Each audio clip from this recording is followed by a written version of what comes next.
So I'm Jennifer McFarlane, and I have the privilege of providing the last award of the day. And you should savor it, because it needs to last until the next C3E symposium in Arizona. So I am the privilege to provide the award for entrepreneurship and commercialization to Andi Kleissner. Andi co-founded AMPT, which provides solar products into emerging markets that meet the needs of those that are off the grid. And she doesn't just sell solar panels, she creates a full system solution. So it's the right solar panel, it's the right type of battery, and it is a redesigned product to provide the functionality, the durability, the reliability at the incredibly low price point that's necessary for emerging markets. She initially started, AMPT initially started in lighting, and they've now moved into revenue-generating products such as fridges and freezers. And I'll just say, anybody who's worked in emerging markets will understand how important it is to have fridges and freezers in those emerging markets. And needless to say, AMPT's been very successful. They've sold 200,000 products in 30 countries. And I'll say, thank you, Andi, because it's due to the breadth of your capabilities. Early on in her career, she was identified as having leadership capabilities. She is very focused on being close to the customer. She has engineering ingenuity, and she's determined to tackle difficult problems. Andi started her career in 2011 after finishing a Master's of Engineering at Stanford. She joined a startup in the biotech world and quickly rose to fame in terms of designing products that ended up being extremely successful. That company was then sold to a Fortune 1000 company. She continued to develop products that were very successful. They said, my God, we've got a great leader here. So she started having leadership opportunities, and she could have taken the escalator or the elevator to the top. But she said, what can I do that will have the most impact in this world? And she thought about what could she do in emerging markets, because she had actually already worked there. So this is a shout out for taking the gap year. She took a gap year at Stanford in 2008, and she went to India, and she improved a manufacturing facility for rickshaws in India. And then she went to China, and she worked on cell phone cases. And then she went to Sri Lanka, and she improved the efficiency of a biomass gasifier at a very low cost. So she knew she could make a difference in emerging markets. So in the end, she has created AMPT, and it is a successful company with operations in 6 countries, very focused on building the right culture across the companies, across the operations, and is recognized by DFIs or development finance organizations in terms of their capabilities. So I'll just leave you with one final idea, and that is, to be successful in emerging markets, you need to be doubly capable. You need to be able to work across really a wide, diverse set of cultures. You need to be able to do everything with minimal resources. And I started in the oil and gas sector, believe it or not, and there's a wonderful expression called on the smell of an oily rag. So that's essentially what you need to do. You actually have a very little funding base. You have problems that you never imagined in this room could ever happen, and you need to be extremely resourceful.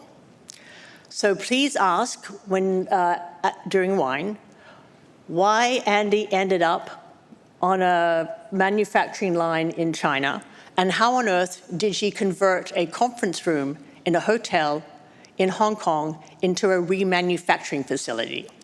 So clearly, to be successful, one has to be extraordinary. So I am very excited to provide the award for entrepreneurship and commercialization to extraordinary Andi Kleissner.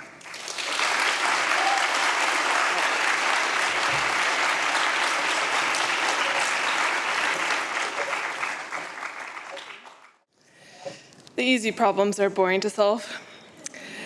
Thank you so much, Jennifer. An industry that is shaping the future of our planet and its habitability should not be dominated by one gender or, frankly, the other. Thank you, C3E. We need a diversity of voices and solutions at the table. As I reflect on the key factors that shaped my career and led me to start a clean tech company, and how we might bring more women leaders to the table, it wasn't necessarily what I did, but rather what everyone around me did, which is a common theme. Mentoring me, believing in me, and giving me a chance to try and thrive that made the difference. Every one of us has the chance to be that encouraging voice to a woman who is leaning in. At my company, for me, that takes many guises.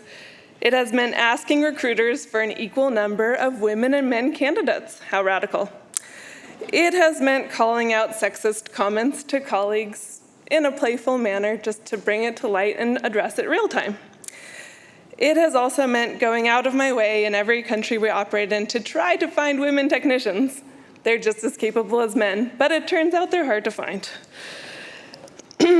Going to an all-girls high school was just about the most empowering environment you can be in. I went from being a shy middle schooler who was often bullied by boys to being outspoken and believing that women literally run the world.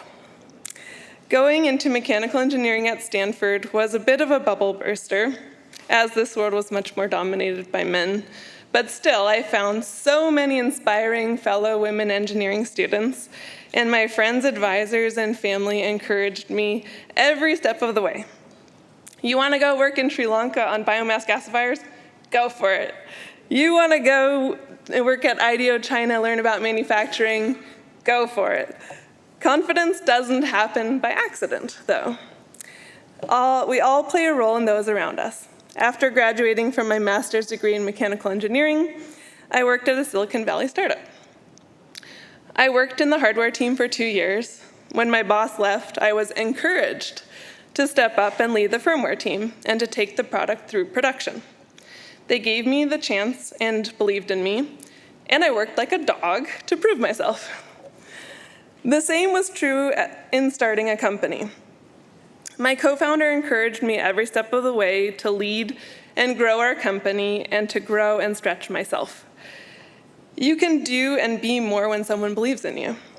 For me, that included growing an international team, bringing up manufacturing lines in China and working on them, raising over $11 million in impact-first capital, getting past the early teething pains of being able to deliver a high-quality, low-cost product to those who need it most, and building one product after the next to solve the needs of those who live off-grid and on weak grid, including solar lighting, solar TVs, solar fans, and now solar fridges and freezers, and solar battery backup UPS systems. Imagine what go-getter women are in your life that can also soar if you give them a chance. Once again, a special shout out to C3E program and all the sponsors. My partner, Ben, who's here, for supporting all my late night and extremely early morning calls. My team at AMP, who is deeply dedicated to energy access and changing the lives of our end users, and believing in building all the crazy products me and my co-founder come up with for the big, hairy challenges that otherwise haven't been solved yet. And to my nominator, Lauren Burke, who is a fellow climate entrepreneur friend and pushes me to be the best version of myself every day. Thank you.